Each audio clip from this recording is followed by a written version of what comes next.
Bon, il nous reste à aligner maintenant la broche correctement sur la pièce avant de faire le trou.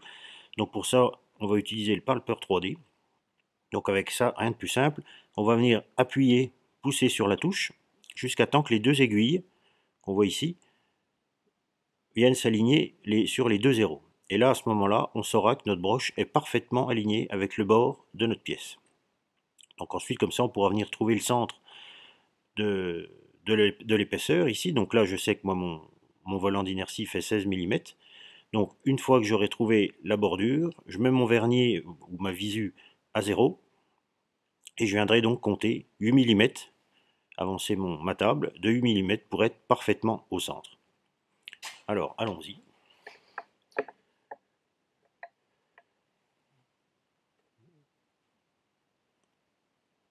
Voilà, en général, c'est à peu près 2 tours. Donc voilà, on voit que ça approche. Voilà. Donc là, je suis parfaitement aligné sur les deux zéros. Donc là, ma broche est vraiment au bord de ma pièce. Donc là, il n'y a rien à retrancher d'épaisseur de pinule ou de touche ou de choses comme ça. Donc maintenant, je vais redescendre pour libérer la touche. Voilà. Et maintenant, j'ai mis mon vernier à 0. Et je vais donc venir avancer de 8 mm.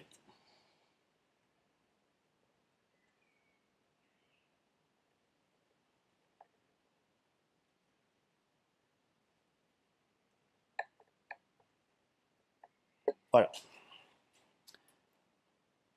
Et là, je suis parfaitement centré au centre de la pièce.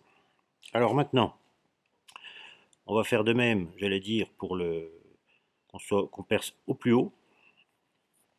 Donc, on va descendre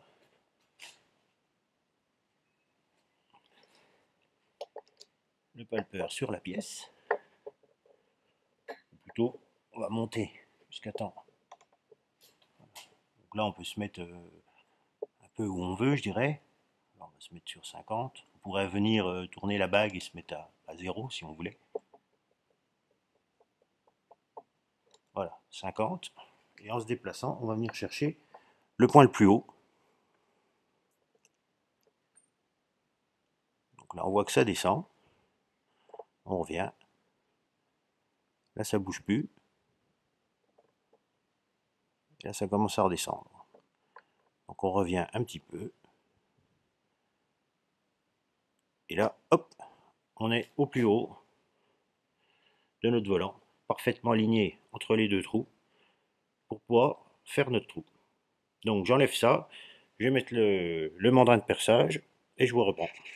Bon, ma pièce est maintenant dans l'étau, prêt pour les prochains perçages, donc j'ai pas remontré l'alignement avec le Palper 3D, maintenant c'est toujours la même chose, hein, on va dire. Je vais juste prendre 30 secondes en fait pour vous donner un petit conseil, c'est si jamais vous achetez ce genre de Palper, qui est vraiment super pratique, et si vous avez une visu, il sera d'autant plus. Je pourrais juste vous conseiller, en fait, c'est vraiment d'acheter un cône. Donc là, en l'occurrence, moi, la fraiseuse l'ai équipée en SA40, mais bon, ça peut être du cône morse, ça peut être du SA50. Donc je pourrais trop vraiment vous conseiller, c'est d'acheter un cône, de le monter dessus, et de plus l'enlever.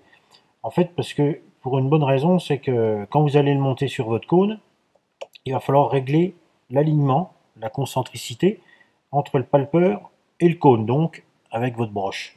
Donc alors pour ça, il n'y a rien de bien sorcier non plus, on a 4 vis de chaque côté sur le palper, et en fait, on vient régler, donc avec ces vis-là, la concentricité par rapport à la broche. Alors, ça se fait plutôt bien, mais c'est relativement long quand même. Donc, ce qui est pas mal, c'est par exemple, de prendre sur une base magnétique à côté de votre étau ou sur la table, un petit comparateur comme ça. Alors l'idéal ce serait d'avoir un comparateur à touche plate. Donc vous montez votre palper et votre cône, et en fait vous vous approchez, vous venez toucher votre petit comparateur, et vous faites tourner votre broche, comme ça, jusqu'à temps que votre comparateur ne bouge plus. Donc c'est un peu long, c'est pour ça.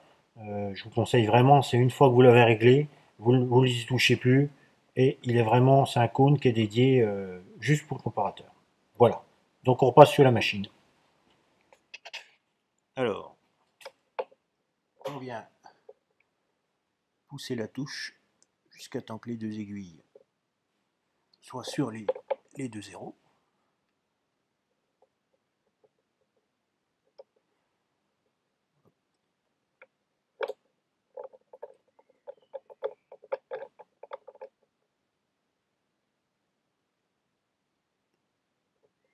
Voilà.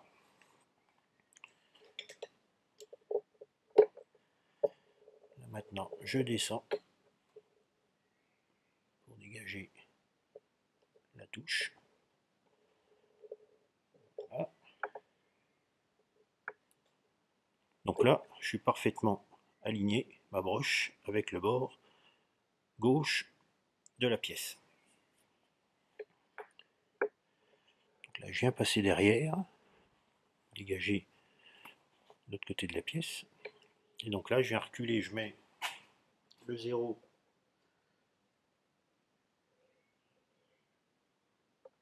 sur mon vernier.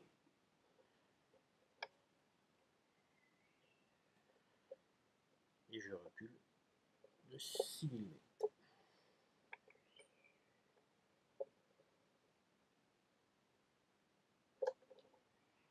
Voilà. Donc là, je peux redescendre.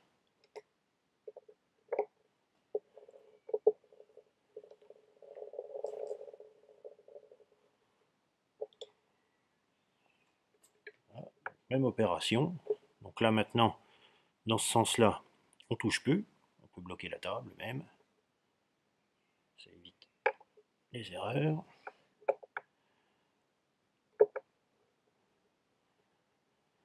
Donc je viens aligner mes deux flèches et mes deux zéros.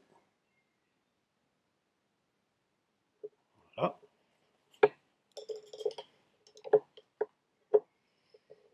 On redescend.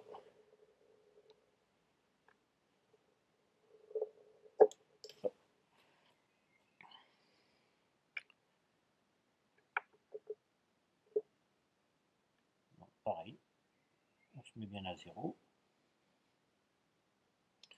Et là, on va donc avancer de 12 mm.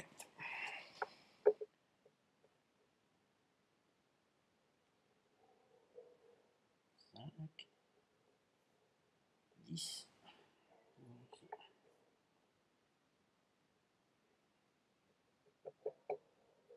et 12. Et voilà. Donc on est parfaitement positionné pour pouvoir percer notre premier trou.